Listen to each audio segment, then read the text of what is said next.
Hello, everyone. This is Mayor Haley Morton Levinson broadcasting from Jackson's Town Hall with my second annual State of the Town address. 2021 was quite a year. It was a year of ups and downs. As we endured another year of the pandemic, quarantining, illness, and related isolation, it made it a hard year for many in our community. Navigating one of our busiest summers also put a strain on so many of our friends and neighbors. Though, through the toughest days and nights, I was and am always relieved to weather the storm in my hometown of Jackson. The Town Council did meet in person for our annual retreat at the beginning of February, and we started out by considering our highest hopes for the town. Mine was to keep the sense of community that I grew up with here and that is still present today. People often remark about the amount of change I must have seen in my lifetime in Jackson. And yes, the look and feel of the town has shifted, and the pace of change has picked up in recent years. But our community still remains, and my highest hope is to help ensure that it continues for years to come, for my kids and yours. At root, a community is a collection of people who trust each other. And as your mayor, I am committed to continuing to earn and build trust within our community. At our retreat, we also reviewed council's priorities, which we set a year ago. I am proud to say we are making headway on all of them. Since I was first seated on council, I have wanted to work to support local parents and guardians with childcare and early childhood education. Excitingly, we plan to start providing childcare later this year during council meetings so that parents and guardians can more easily engage in the public process. This is one small step we are taking, and we are taking others.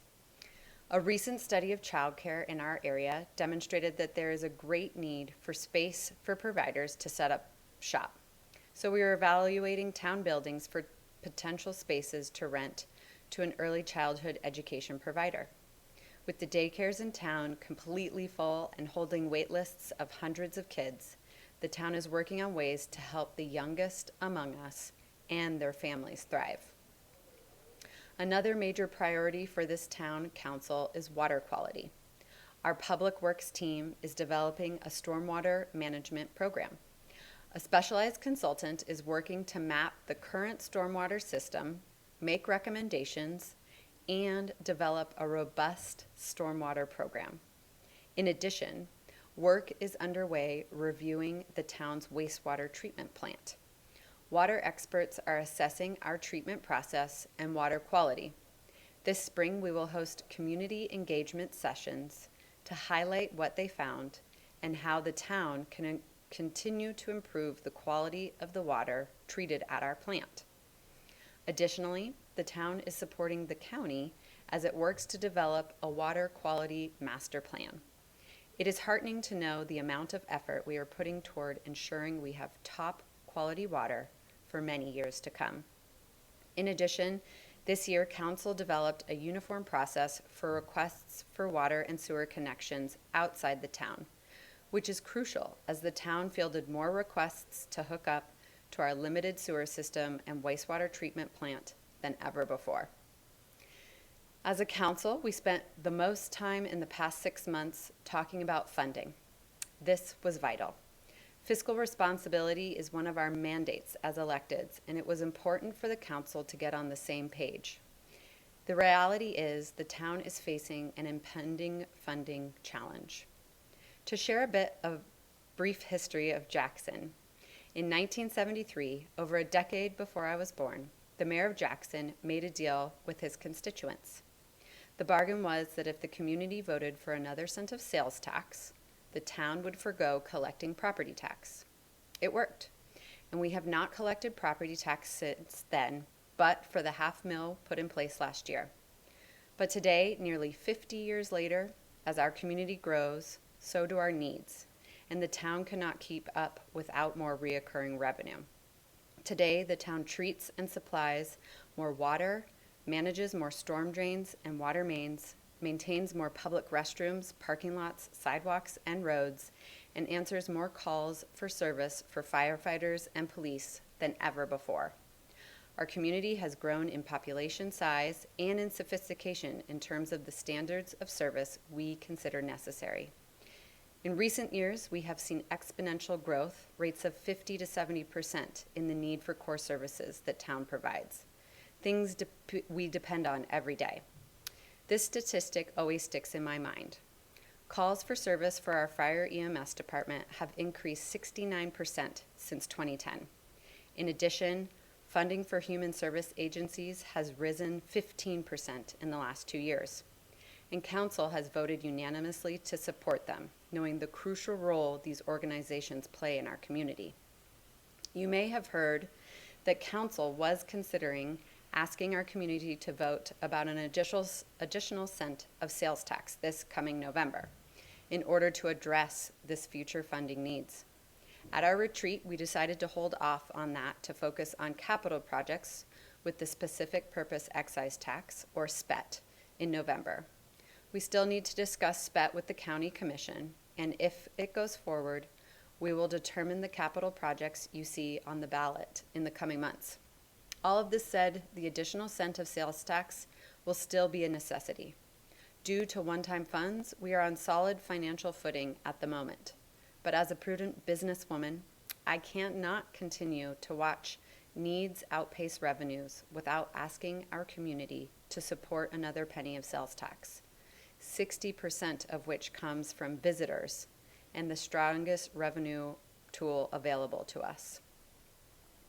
As listeners are surely aware, housing is an ongoing priority for the town and our community, and despite the intensity of rising costs, the tightest rental market we have ever seen, and supply chain issues delaying construction, I am proud to report that your government is making progress to provide more housing for locals.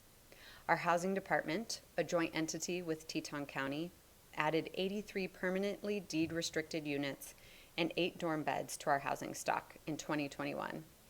Because housing has been one of our community's biggest challenges for years, we also have many projects in the pipeline. We broke ground on 2 new public-private partnerships last summer, which will create 42 new homes for members of our community. This year, we also launched the Housing Preservation Program and have been able to permanently preserve homes for members of our community and the workforce by helping with down payments. Going forward, we are partnering on 6 projects that will create 189 more permanently deed-restricted homes for community members, leveraging over $85 million in private capital. Our long-range planning department also continues to support the county's planning process for Northern South Park. This area is beyond the town's jurisdiction, but I am hopeful that the parties involved will find a solution to provide more housing for our community. Transportation is also an ongoing town priority. Last fall, we launched Start On Demand, an on-call van and car service to move people from, through, and to East Jackson. Start On Demand makes it even easier for us to get where we need to go. I am thrilled about the success of this service. Within months of launching, we are already providing between 500 and 600 daily rides while keeping large vehicles off neighborhood streets. This year, Police Chief Michelle Weber's first leading Jackson's Police Department. In addition to solid police work, helping the FBI with a national missing person case, and keeping our streets safe during one of the busiest summers ever, Chief Weber brought mindfulness and other peer support groups to her team. These trainings help to ensure officers are taking care of their mental health as they work hard to keep our community safe. Chief Weber also assigned a special detective to respond to sexual assault calls and encouraged Town Council to pass a resolution supporting our town's sexual assault response team, which we did. In addition, the police department is adding a social worker position, the first such role in the state.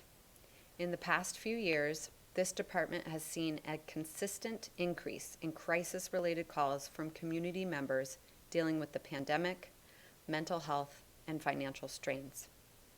Chief Weber is confident that a specialized social worker will be able to provide the support and care these calls necessitate, and will also connect community members to services and programs for follow-up service. I see all these new initiatives in our police department as positive steps toward continuing to build trust in and support for our community. Relatedly, our community development team worked to engage the community throughout the year. We gathered input and perspective from community members such as yourself about the downtown corridor, Rancher Street, the housing needs assessment and nexus study, the northern entrance to town or Cash streetscape, and a bike lane through town, to name a few.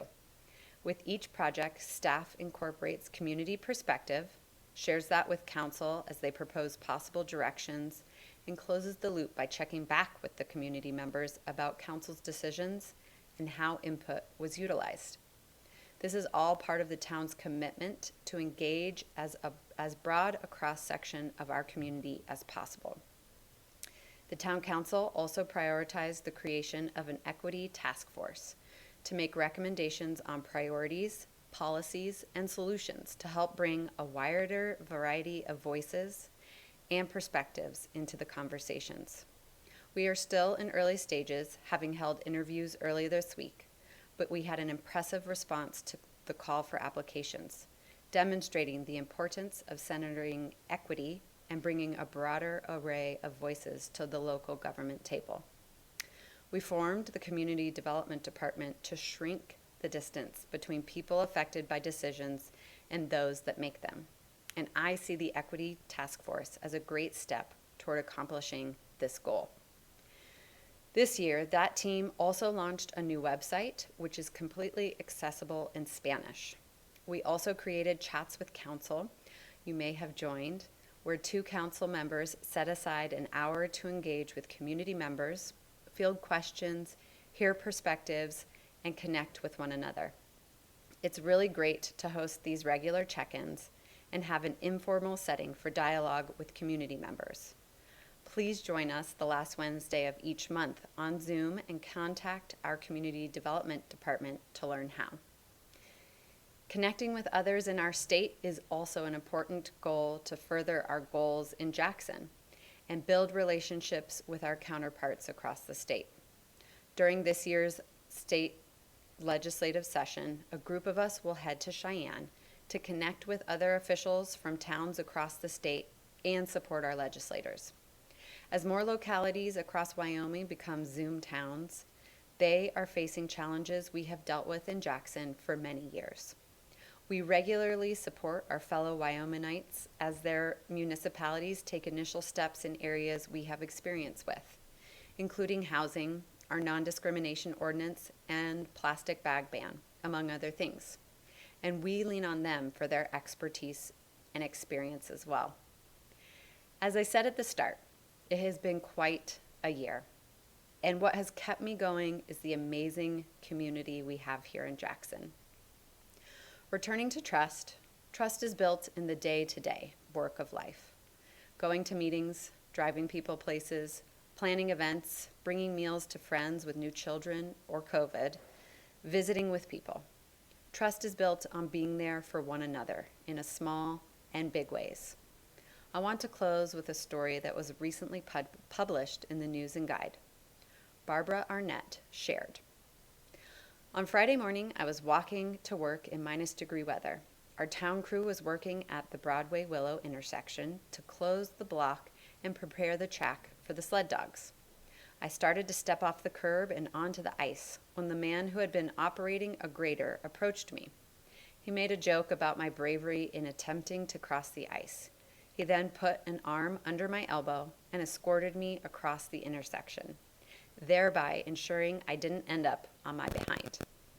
A small, random act of kindness by a town employee. To that guy who took the time to do that, I greatly appreciate it. And I greatly appreciate our streets crew too. And it brings a smile to my face to envision this type of kindness happening in our town every day. Neighbors helping neighbors maintains the fabric of our incredible community. Building trust is also about feeling supported by and sticking with organizations, which are, after all, a collection of people. This story and so many others remind me that the town of Jackson is one worth sticking with. Join me and we will continue to move toward the best possible tomorrow in Jackson Hole. Thank you for tuning in, and I hope to see all of you soon.